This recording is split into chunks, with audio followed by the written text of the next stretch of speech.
Okay dear students, last క్లాస్లో మనం operational amplifiers గురించి డిస్కస్ చేసాం. ఇప్పుడు నెక్స్ట్ వచ్చి అప్లికేషన్స్ ఆఫ్ ఆపరేషనల్ యాంప్లిఫైర్. ఇది యూనిట్ 3, ఇది chapter 4, applications of operational amplifier. అందులో ముందు ఫస్ట్ అప్లికేషన్ వచ్చి ఇన్వర్టింగ్ ఆపరేషనల్ యాంప్లిఫైర్. దీన్నే నెగటివ్ స్కేలార్ క్లోజ్డ్ లూప్గా కూడా మనం చెప్పడం జరుగుతుంది.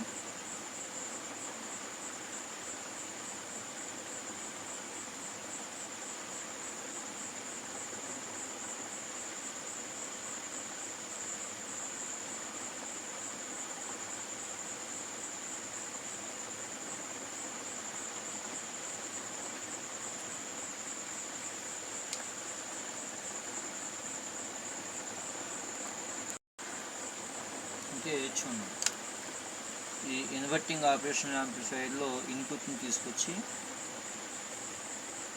ఈ ఆపరేషనల్ యాంప్లిఫైర్ యొక్క ఇన్వర్టింగ్ టెర్మినల్కి ఇవ్వండి through R1 resistor. R1 resistor ద్వారా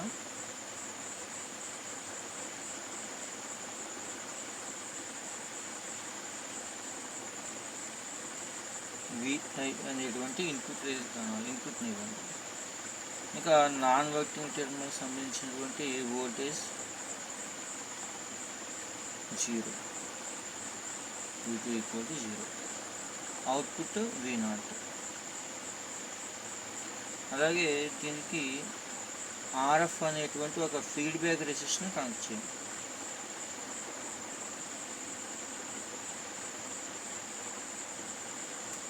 ఈ పాయింట్ G అనుకోండి.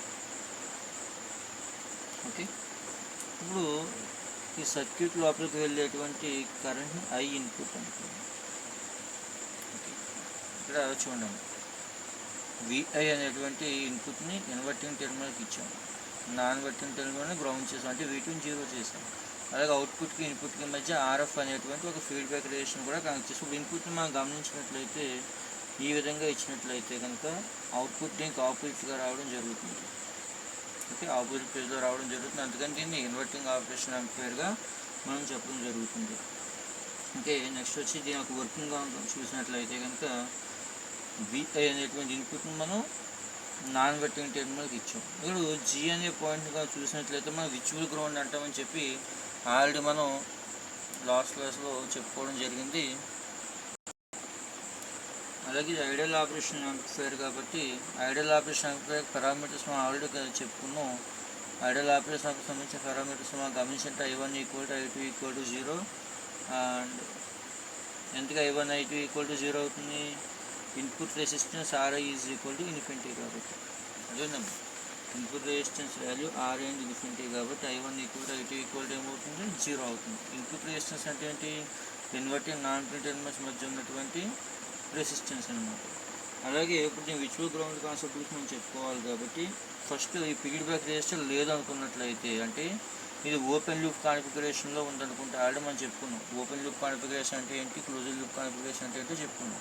ఓపెన్ లూప్ కాన్ఫిగరేషన్ అంటే ఏంటి? ఇన్పుట్కి అవుట్పుట్కి మధ్య ఫీడ్బ్యాక్ రెసిస్టర్ లేకపోయినట్లయితే దాన్ని ఓపెన్ లూప్ కాన్ఫిగరేషన్గా మనం చెప్పడం జరుగుతుంది. అలాగే ఇది ఐడియల్ ఆపరేషన్ యాంప్లిఫైర్ అనుకున్నట్లయితే కనుక ఐడియల్ ఆపరేషన్ యాంప్లిఫైర్కి ఇన్పుట్ రెసిస్టెన్స్ ఎంతమ్మా? ఇన్ఫినిటీ. అలాగే I1 = I2 = 0. ఇక్కడ I1 వాల్యూ ఇది G అనే పాయింట్ నుంచి ఇటువైపు వెళ్తుంది I1, ఇది I2. I1 I2 రెండు 0 అవుతుంది. అలాగే ఫీడ్బ్యాక్ రెసిస్టర్ ద్వారా వెళ్ళేటువంటి current IF. Okay, feedback resistor ద్వారా వెళ్ళేటువంటి కరెంట్ IF అనుకోండి. ఇది I1 = 0, I2 = 0. అందువల్ల ఇప్పుడు ఇక్కడ I1 ఎప్పుడైతే 0 అయిందో ఇప్పుడు I ఇన్పుట్ ఏమవ్వాలి? IF అవుతుంది. అర్థమవుతుందమ్మా? ఇక్కడ చూడండి, ఇక్కడ నుంచి I1 కరెంట్ వస్తుంది R1 ద్వారా, G వరకు ఎలాంటి చేంజ్ ఉండదు. ఇప్పుడు ఇక్కడికి వచ్చిన తర్వాత ఇక్కడ I1 0 అయిందంటే దాని అర్థం కరెంటు రెసిస్టర్ ద్వారా ఫీడ్బ్యాక్ రెసిస్టర్ ద్వారా వెళ్తుంది కాబట్టి I ఇన్పుట్ IF అవుతుంది అన్నమాట, ఫీడ్బ్యాక్ కరెంట్ అవుతుంది. తర్వాత ఇది 1 ఉంటుంది. Open loop gain.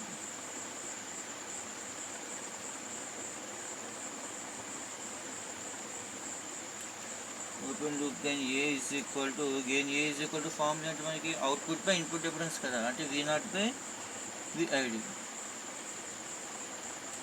Is equal to V0 by VID అంటే ఏంటమ్మా, డిఫరెన్స్ బిట్వీన్ టూ ఇన్పుట్స్, అంటే V2 మైనస్ V1.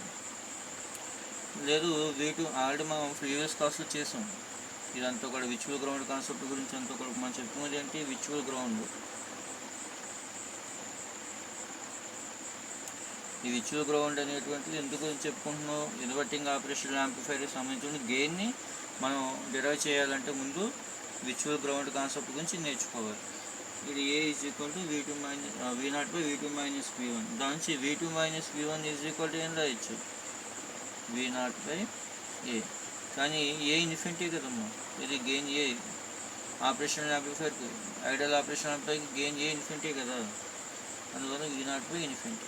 పారామీటర్స్ మనం చెప్పుకున్నాం, ideal operation amplifier gain A infinity. therefore V0 by infinity అంటే 0 కదా, V2 మైనస్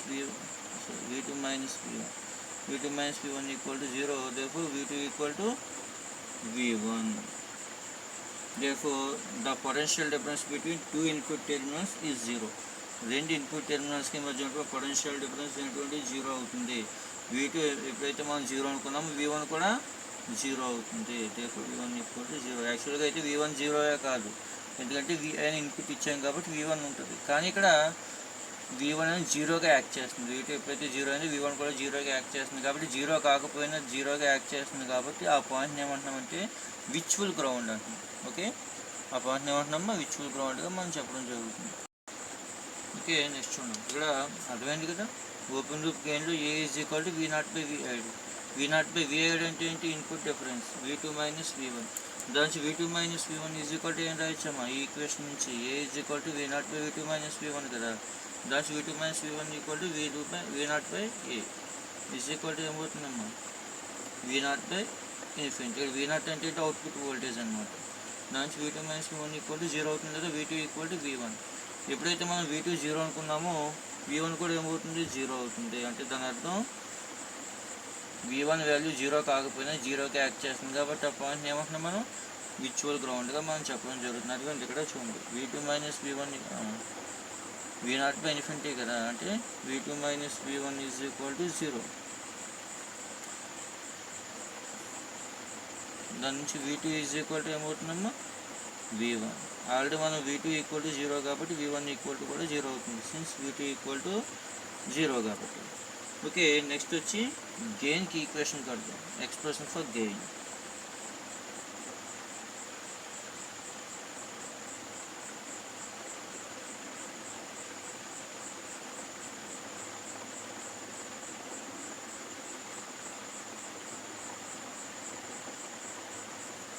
ఇది ఓపెన్ లూప్ అనుకుని gain కట్టాం. ఇప్పుడు ఫీడ్బ్యాక్ రెసిస్టర్ తీసుకుని గెయిన్ కట్టాం. అందుకని యాక్చువల్గా గెయిన్ కట్టేస్తే మళ్ళీ ఇంకొకసారి గెయిన్ ఎందుకని మీరు అనుకోవచ్చు. ఇదంతా దేనికి కట్టాం, ఫర్ ఓపెన్ లూప్, అంటే ఫీడ్బ్యాక్ రెసిస్టర్ లేకుండా ఈ గెయిన్ కట్టాం. ఇప్పుడు ఫీడ్బ్యాక్ రెసిస్టర్ తీసుకున్నట్లయితే కనుక విచువల్ గ్రౌండ్ కాన్సెప్ట్ ప్రకారం ఇప్పుడు రెసిస్టర్ ద్వారా ఫీడ్బ్యాక్ రెసిస్టర్ ద్వారా వెళ్ళే కరెంట్ ఎంత అవుతుంది అనుకున్నాం, IN is equal to IF. ఇది విచువల్ గ్రౌండ్ కాన్సెప్ట్ ప్రకారం V1 0 అయింది కాబట్టి I1 కూడా 0. అందువల్ల ఇక్కడ నుంచి వచ్చి ఇన్పుట్ కరెంట్ అంతా కూడా దేని ద్వారా వెళ్తున్నట్టు, ఫీడ్బ్యాక్ రెసిస్టర్ ద్వారా వెళ్తుంది. అందువల్ల IN is equal to IF. అలాగే ఇప్పుడు ఇన్పుట్ కరెంట్ ఎంత అన్నట్లయితే let input current IN is equal to ఏం రాయొచ్చు, input current IN is equal to Ohm's law ప్రకారం current I is equal to ఏంటమ్మా, V/R కదా, potential difference by resistance. Current I equal to V/R. ఇక్కడ potential difference ఎంత, input దగ్గర potential difference ఎంత అమ్మా, VI మైనస్ V1. ఎక్కువ potential V1, ఈ పాయింట్ దగ్గర పొటెన్షియల్ V1 ఎక్కువ VI. అందువల్ల పొటెన్షియల్ డిఫరెన్స్ ఎంత అవుతుంది, ఐన్కి రెండు వైపులో పొటెన్షియల్ డిఫరెన్స్ ఎంత, ఈ R1 రెసిస్టర్ ఉన్న potential difference VI minus V1 by 2 resistance R1. అదేవిధంగా current I is equal to potential difference by resistance కదా, ఇక్కడ పొటెన్షియల్ డిఫరెన్స్ ఎంత, ఇది V1 ఇది VI. అందువల్ల potential difference VI minus V1 by R1 అవుతుంది.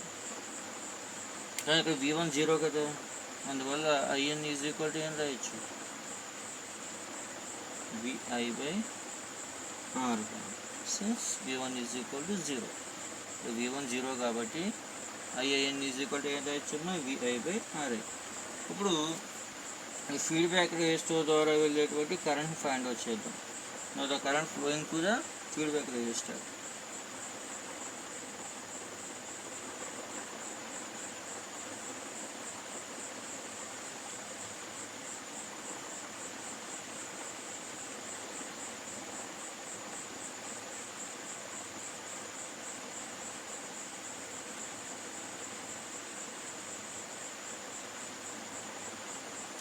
Feedback resistor RF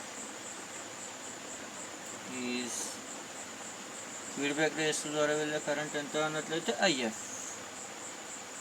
is equal to ఇక్కడ potential difference ఎంత అవుతుంది V1 minus V0 by RF. Okay, ఇక్కడ పొటెన్షియల్ డిఫరెన్స్ ఎంతమ్మా V1 minus V0 by RF. కానీ ఇక్కడ కూడా V1 0 కదా, అందువల్ల ఏమవుతుంది minus V0 by RF. Okay, కానీ మనకేం తెలుసు I input is equal to IF కదా, ఇది I ఇన్పుట్, ఇది IF. ఇప్పుడు రెండు ఈక్వల్ చేసుకోవచ్చు కదా, ఎందుకంటే I input is equal to IF కాబట్టి రెండు ఈక్వేషన్స్ని ఈక్వల్ చేసుకున్నట్లయితే అప్పుడు ఏమవుతుంది VI by R1 is equal to minus V0 by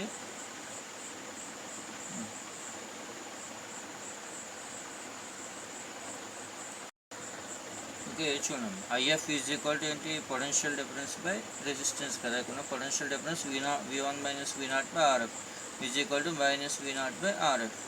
ఇప్పుడు చూడండి ఇది ఈక్వేషన్ 1 అనుకోండి, ఇది ఈక్వేషన్ 2 అనుకోండి,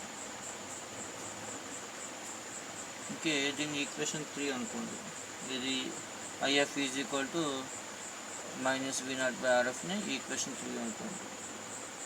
IF is equal to minus V0 by RF equation 3 అనుకుని ఇప్పుడు ఈక్వేషన్ 1 ప్రకారం IN is equal to IF కదా, అంటే ఈక్వేషన్ 2, 3 రెండింటిని ఈక్వల్ చేసుకోవచ్చు. From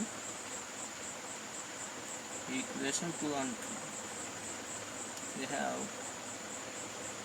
VI by R1 is equal to minus V0 by RF. అదేంటమ్మా ఈక్వేషన్ 2 ఈక్వేషన్ 3 రెండు ఈక్వేషన్ ఈక్వల్ చేసుకున్నట్లయితే VI by R is equal to ఏమవుతుంది minus V0 by RF. Okay next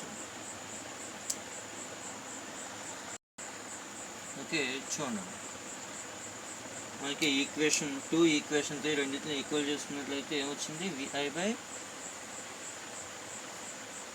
R1 is equal to minus V0 by RF.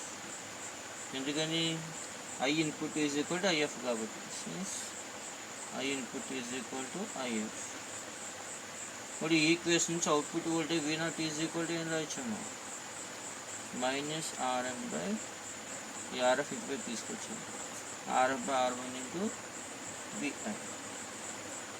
లేదు మన gain AV is equal to ఏం రాయొచ్చు output voltage by input voltage కదా, AV is equal to V0 by VI is equal to ఏం రాయొచ్చాము minus RF by R1.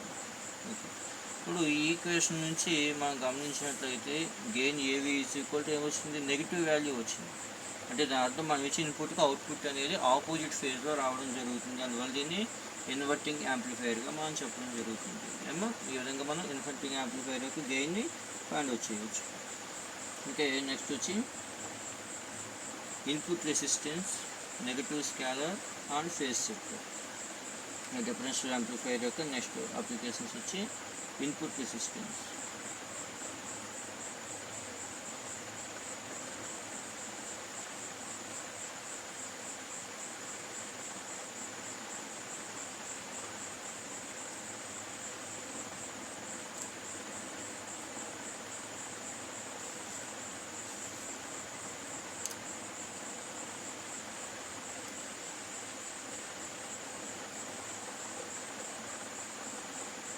ఇంకా R input resistance RIN is equal to ఏం చెప్పవచ్చు అన్నట్లయితే V1 by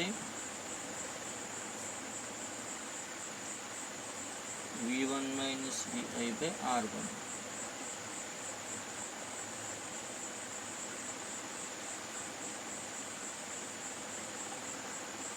అంటే చూడండి, ఇక్కడ ఇన్పుట్ రెసిస్టెన్స్ అంటే ఏం చెప్తున్నట్లయితే ఇన్పుట్ కరెంట్కి, ఇన్పుట్ వోల్టేజ్కి, ఇన్పుట్ కరెంట్కి రెండింటికి రేషియో కట్టినట్లయితే దాన్నే మనం ఇన్పుట్ రెసిస్టెన్స్గా చెప్తాం. అదే ఓమ్స్ లా ప్రకారం V ఈక్వల్ అయ్యారు కదమ్మా, దాని R ఈజ్ ఈక్వల్ టు ఏమవుతుంది V బై I, అంటే input voltage by input current. Already మనం ముందు ఇన్పుట్ కరెంట్ని ఫైండ్ అవుట్ చేసాము, V1 minus Vi by R1 input current, input resistance V1. ఇప్పుడు చూడండి, ఇందులో Vi ఈజ్ ఈక్వల్ టు 0 కాబట్టి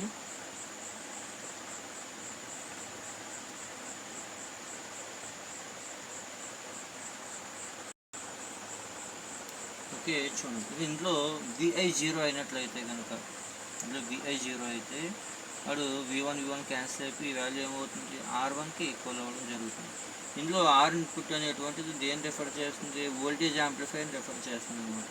నెక్స్ట్ వచ్చి నెగిటివ్ స్కేలర్,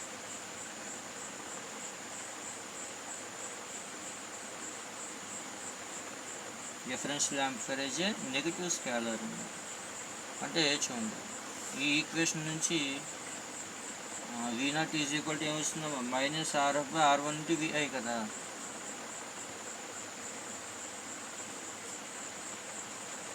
ఇందులో RF by R1 some K అనుకోండి, అప్పుడు V0 ఈజ్ ఈక్వల్ టు ఏమవుతుంది మైనస్ K ఇంటూ Vi. అదే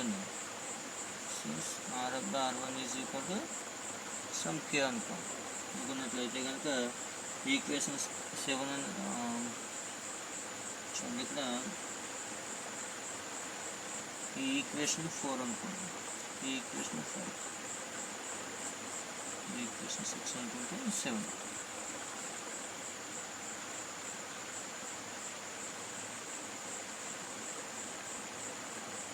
సో అంటే ఇక్కడ చూడండి, అవుట్పుట్ వోల్టేజ్ అనేది ఇన్పుట్ వాల్యూ కొంత వాల్యూ మల్టిప్లై చేసినట్లయితే వస్తుంది కాబట్టి ఇన్పుట్ వోల్టేజ్ స్కేల్గా మనం తీసుకోవడం జరుగుతుంది. అర్థమైందా? అది నెగిటివ్లో ఉంది కాబట్టి నెగిటివ్ స్కేలర్గా మనం చెప్పడం జరుగుతున్నది. ఇన్పుట్ వోల్టేజ్ని కొంత వాల్యూతో మల్టిప్లై చేసినట్లయితే కనుక అవుట్పుట్ అనేటువంటి రావడం జరుగుతుంది కాబట్టి దీన్ని ఇన్పుట్ వోల్టేజ్ స్కేల్గా మనం చెప్పడం జరుగుతుంది. తర్వాత వచ్చి స్పేస్ షిఫ్టర్.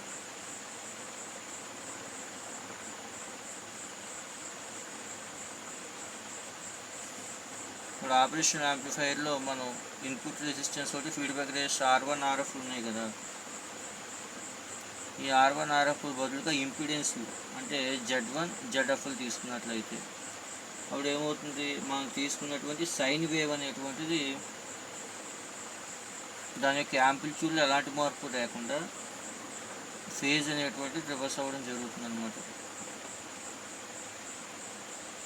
0 నుంచి 360 degrees మధ్యలో, లేదు ±180గా కూడా చెప్పవచ్చు దీన్ని. అదేవిధంగా ఈ విధంగా డిఫరెన్షియల్ యాంప్లిఫైర్ సంబంధించి మనకి ఫస్ట్ ఇన్పుట్ రెసిస్టెన్స్ ఒకటి, నెగిటివ్ స్కేలర్ ఒకటి, ఫేజ్ షిఫ్టర్ గురించి కూడా మనం చెప్పుకోవడం జరుగుతుంది. నెక్స్ట్ వచ్చి unity gain amplifier or voltage follower. Next concept వచ్చి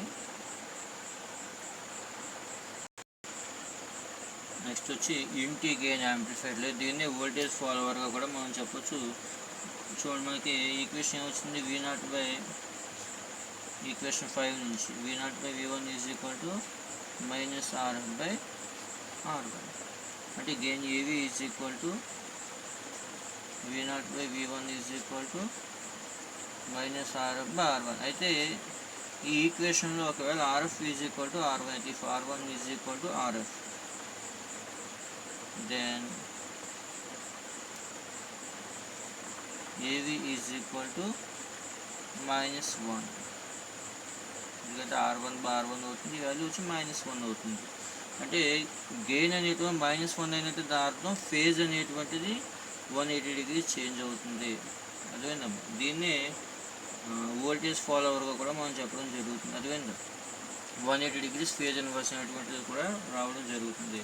తర్వాత చూడండి, మనం ముందు లెసన్లో చెప్పుకున్నంతా కూడా దీనికి ఐడియల్ ఆపరేషన్ యాంప్లిఫైర్ గురించి. ఇప్పుడు ఫీడ్బ్యాక్ మెథడ్ను ఉపయోగించి ప్రాక్టికల్ ఆపరేషనల్ యాంప్లిఫైర్కి అయినట్లయితే గెయిన్ ఏ విధంగా క్యాలిక్యులేట్ చేయాలి అనేటువంటి చూద్దాం. అదేనమ్మా ఇన్వర్టింగ్ యాంప్లిఫైరే ఒకవేళ ప్రాక్టికల్ ఆపరేషన్ యాంప్లిఫైర్ అయితే ఇప్పుడు చెప్పిన ఇన్వర్టింగ్ యాంప్లిఫైర్ అంటే ఏంటిది ఐడియల్ ఆపరేషనల్ యాంప్లిఫైర్. అలా కాకుండా అది ఒక ప్రాక్టికల్ ఆపరేషనల్ యాంప్లిఫైర్ అయినట్లయితే దాన్ని ఏ విధంగా మనం గెయిన్ క్యాలిక్యులేట్ చేయాలి, అదే విధంగా పనిచేస్తున్నటువంటి ఇప్పుడు చూద్దాం. నెక్స్ట్ వచ్చి ఫీడ్బ్యాక్ మెథడ్.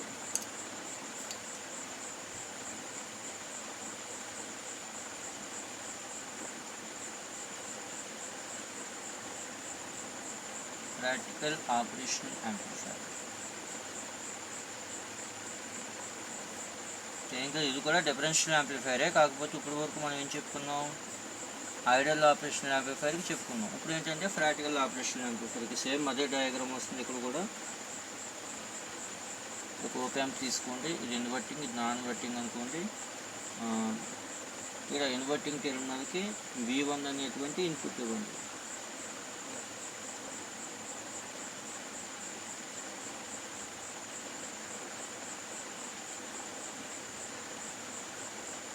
VI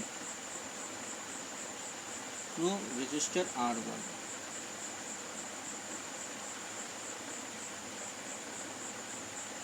అలాగే ఇక్కడ అవుట్పుట్ V0.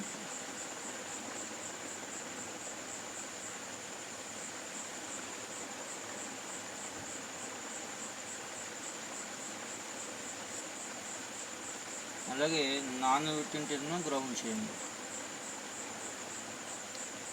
అవుట్పుట్కి ఇన్పుట్ కలిపి ఒక ఫీడ్బ్యాక్ రెసిస్టర్ RF కూడా తీసుకోండి. దీని ద్వారా వెళ్ళే కరెంటు IF. ఈ పాయింట్ G అనుకోండి.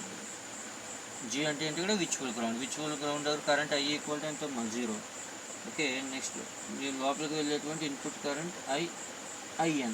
ఇన్పుట్ అని చెప్పడం కోసం IN అని రాస్తుంది. ఓకే, ఇప్పుడు అవుట్పుట్ వోల్టేజ్ వాల్యూ V0 అని మనకు తెలుసు. Gain A practical operation amplifier gain A అనుకున్నట్లయితే కనుక ఇప్పుడు ఇన్పుట్ వోల్టేజ్ ఎంత అవుతుంది, the voltage between input terminals. The voltage between input terminals is equal to ఎంత అవుతుందమ్మా చూడండి. Gain A is equal to మనకి output voltage by input voltage కదా. మనకు కావాల్సింది ఇన్పుట్ వోల్టేజ్ కాబట్టి VI ఈజ్ ఈక్వల్ టు ఎంత అవుతుంది V0/A. therefore the voltage between input terminals is equal to ఎంత అవుతుందమ్మా V0/A. అయితే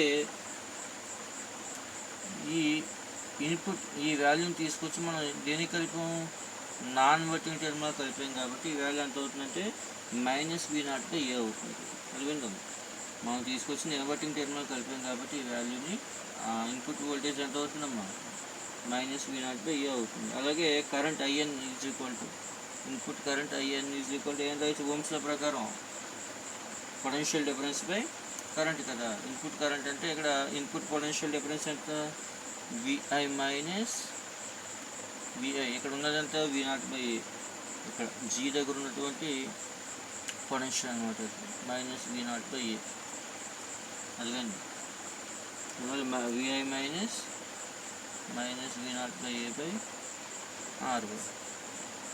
అదేనమ్మా ఇక్కడ ఇన్పుట్ కరెంట్ ఎంత అంటే input potential difference by resistance R1 అంటే VI మైనస్ V0/A/R1. ఎలా వస్తుంది అర్థమైంది కదా.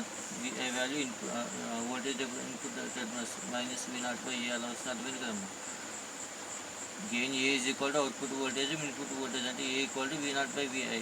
దానికి VI ఈజ్ ఈక్వల్ టు ఏం రాయొచ్చు V0/A. అయితే దీన్ని తీసుకొచ్చి మనం ఇన్వర్టింగ్ టెర్మినల్ కలిపాం కాబట్టి G పాయింట్ దగ్గర పొటెన్షియల్ ఏమవుతుంది -V0/A అవుతుంది. Okay, next the current flowing to RF. ఇప్పుడు RF ద్వారా వెళ్ళేటువంటి కరెంట్ అనేటువంటి దేనికి ఈక్వల్ అవుతుంది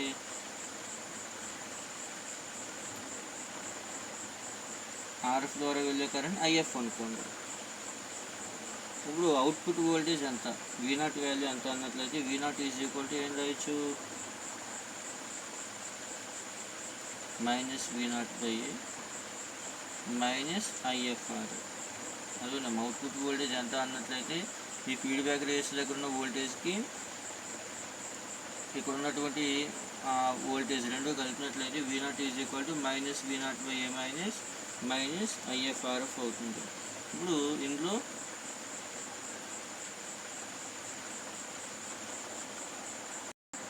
ఓకే నెక్స్ట్ దీన్ని ఎలా రాసుకోవచ్చు, VI plus V0 by A by R1, దాన్ని ఈక్వేషన్ 1 అనుకోండి, ఈ ఈక్వేషన్ని 2 అనుకోండి. అయితే ఇక్కడ R ఇన్పుట్ అనేటువంటి హై కాబట్టి, అంటే రెండు ఇన్పుట్ టెర్మినల్స్ మధ్య ఉన్న రెసిస్టెన్స్ హై కాబట్టి IF ఈజ్ ఈక్వల్ టు ఏం రాయొచ్చు, if RI is very high, RIN is very high, then IF is equal to I input current. అదేనమ్మా, ఇక్కడ ఇన్పుట్ రెసిస్టెన్స్ ఎక్కువైనట్లయితే అప్పుడు ఈ ఆపరేషన్ ఆంపియర్ అలాంటి కరెంట్ని డ్రా చేయదు కాబట్టి I ఈక్వల్ టు 0 అవుతుంది. కాబట్టి అప్పుడు IF ఈజ్ ఈక్వల్ టు ఏమవుతుంది, IIN. ఓకే, ఇప్పుడు అంటే ఈ IIN వాల్యూ తీసుకొచ్చి ఇందులో సబ్స్టిట్యూట్ చేయొచ్చు, ఎందుకంటే IF is equal to IIN అవుతుంది. కాబట్టి ఈ వాల్యూని అంటే ఈక్వేషన్ 1 ఈక్వేషన్ 2లో సబ్స్టిట్యూట్ చేసినట్లయితే అప్పుడు ఏమవుతుంది, V0 is equal to minus V0 by A minus IF అంటే ఏం రాయొచ్చు, ఈ వాల్యూ రాయొచ్చు కదా, VI plus V0 by A by R1 into RF is equal to minus V0 by A minus multiply చేయండి VIRF బై R1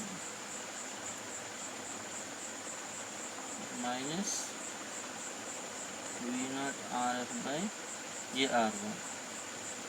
ఇదేనమ్మా, ఈ ఈక్వేషన్స్తో multiply చేయండి, minus VI into RF by R1, అలాగే V0 RF by AR1. Next V0 terms అన్నీ ఒకవైపు తీసుకోండి, ఏంటి V0 is equal to కదా, V0 terms అన్నీ ఒకవైపు తీసుకొచ్చి మిగిలిన ఈక్వేషన్ అంతా ఒకవైపు రాస్తే అప్పుడు ఏమవుతుంది, V0 plus V0 by A plus V0 RF by AR1 is equal to ఏమవుతుందమ్మా, మైనస్ VIRF బై R1. ఇప్పుడు ఈ మొత్తం నుంచి V0 కామన్ తీసారు అనుకోండి, V0 కామన్ తీస్తే 1 plus 1 by A plus RF by AR1 is equal to minus VIRF by R1. మన gain అంటే ఏంటి, output voltage by input voltage కదా, gain is equal to V0 by VI is equal to ఏం రాయొచ్చు, minus RF by R1 ఒక బ్రాకెట్లో రాసుకోండి, ఇక్కడ VI ఇటువైపు తీసుకొచ్చేసాం, మిగిలింది ఇక్కడ RF బై R1 ఒకటి మిగిలింది. ఇప్పుడు బై డినామినేటర్లోకి ఈ టర్మ్ వస్తుంది, 1 ప్లస్ 1 బై ఏ ప్లస్ ఇక్కడ 1 బై n కూడా కామన్ తీస్తాం అనుకోండి, 1 plus R by R1 RF by R1. Okay, next వచ్చి ఏ వాల్యూ ఇన్ఫినిటీకి అప్రోచ్ అయినట్లయితే ఒకవేళ ఈక్వేషన్లో ఏ కనుక ఇన్ఫినిటీకి అప్రోచ్ అయినట్లయితే అప్పుడు ఈ టర్మ్ 0 అయిపోతుంది. కాబట్టి అప్పుడు G టెన్స్ టు ఏమవుతుందమ్మా, G equals to minus R2 by RF by R1. అదేనమ్మా, ఏ వాల్యూ ఇన్ఫినిటీ అయినట్లయితే అప్పుడు G ఈక్వల్ టు ఏమవుతుంది, మైనస్ RF బై R1 అవుతుంది. అంటే ఐడియల్ ఆపరేషన్ యాంప్లిఫైర్ కండిషన్ అన్నమాట. మనం దేనికి డెరైవ్ చేసేదంతా ప్రాక్టికల్ ఆపరేషన్ యాంప్లిఫైర్. ఒకవేళ దీని నుంచే మనం ఐడియల్ ఆపరేషన్ యాంప్లిఫైర్ కూడా డెరైవ్ చేసుకోవచ్చు. ఇది ఒక ఐడియల్ ఆపరేషన్ యాంప్లిఫైర్ అయితే గెయిన్ ఏమవ్వాలి, ఇన్ఫినిటీ అవ్వాలి. ఏ వాల్యూ ఇన్ఫినిటీ అయితే 1/0 కదా, అంటే ఈ టర్మ్ 0 అవుతుంది. అది gain minus RF by R1. Ideal operation యాంప్లిఫైర్కి గెయిన్ అదే కదా వచ్చింది ముందు కాన్సెప్ట్లో, G equal to minus RF by R1. అదే ఐడియల్ ఆపరేషన్ కాకుండా ప్రాక్టికల్ ఆపరేషన్ యాంప్లిఫైర్ అయితే గెయిన్ ఇది వస్తుంది అనమాట.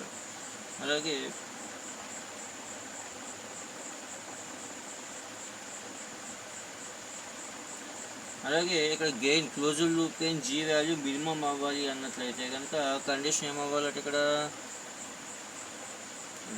To minimize the dependence of closed loop gain G.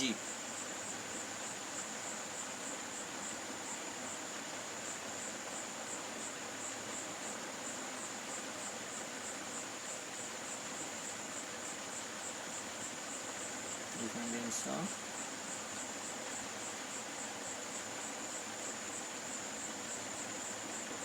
Closed loop gain.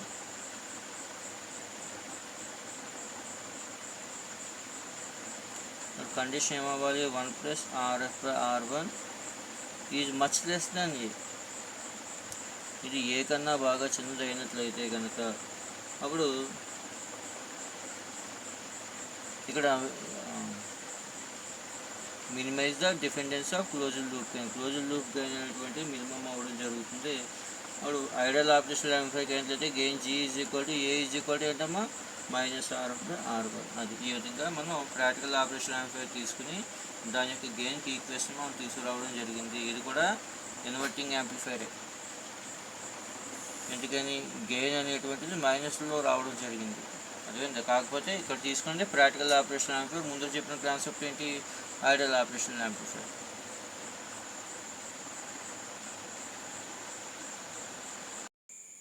Okay, చూడము ఇప్పటివరకు మనం చెప్పుకున్న ఈ కాన్సెప్ట్ అంతా కూడా ఏంటి, ఇన్వర్టింగ్ యాంప్లిఫైర్ గురించి. Inverting amplifier and negative scalar.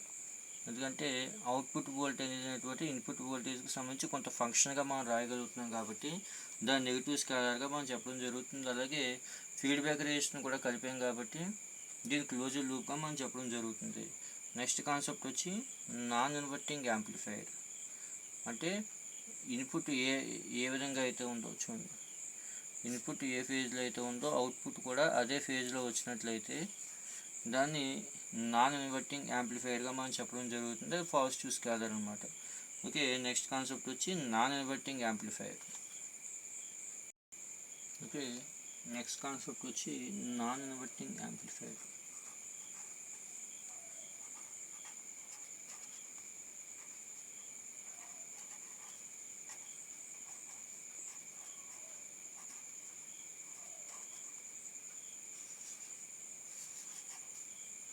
దీన్నే పాజిటివ్ స్కేలర్ అని కూడా అంటారు.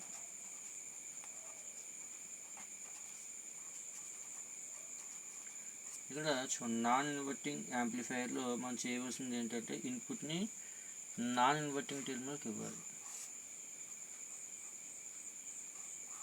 ఇన్పుట్ విని నాన్ ఇన్వర్టింగ్ టెర్మినల్కి ఇవ్వాలి. V1ని గ్రౌండ్ చేయాలి. R1 రెసిస్టర్ ద్వారా V1ని గ్రౌండ్ చేసాం. ఇప్పుడు చూడండి, ఒక ఫీడ్బ్యాక్ రెసిస్టర్ RF ద్వారా ఇన్పుట్ని అవుట్పుట్ కనెక్ట్ చేయాలి. ఇక్కడ అవుట్పుట్ V0 అనుకోండి, RF ఫీడ్బ్యాక్ ద్వారా. ఇప్పుడు ఇది పాజిటివ్ స్కేలర్ అవుతుంది. అలాగే ఇక్కడ వచ్చే కరెంట్ I2 లోపలికి వేయాలి. ముందు దాంట్లో అయితే ఇలా ఈ డైరెక్షన్లో వేసాం కదా కరెంటు, ఇప్పుడు దీనికైతే లోపలికి ఇటువైపుకి వేయాలి I2 కరెంటు. ఇక్కడ విచువల్ గ్రౌండ్ G. ఇక్కడ G దగ్గర వచ్చేటువంటి వోల్టేజ్ ఎంత అంటే VI. అదేండి, ఇక్కడ నాన్ ఇన్వర్టింగ్ వోల్టేజ్ ఎంత అయితే ఉందో అది విచువల్ గ్రౌండ్ దగ్గర కూడా రావడం జరుగుతుంది. అందువల్ల ఇక్కడ వచ్చేటువంటి వోల్టేజ్ VI అవుతుంది. అలాగే ఇక్కడ కరెంట్ I1, R1 రెసిస్టర్ ద్వారా వెళ్ళేటువంటి కరెంట్ ఎంతమ్మా I1. అలాగే ఫీడ్బ్యాక్ రెసిస్టర్ దగ్గర ఉన్నటువంటి పొటెన్షియల్ డిఫరెన్స్ ఎంత అవుతుంది, V0 - VI. అదేందా, ఈ రెండు టెర్మినల్స్కి ఫీడ్బ్యాక్ రెసిస్టర్కి రెండు టెర్మినల్స్ మధ్య ఉన్న పొటెన్షియల్ డిఫరెన్స్ ఎంత, V0 -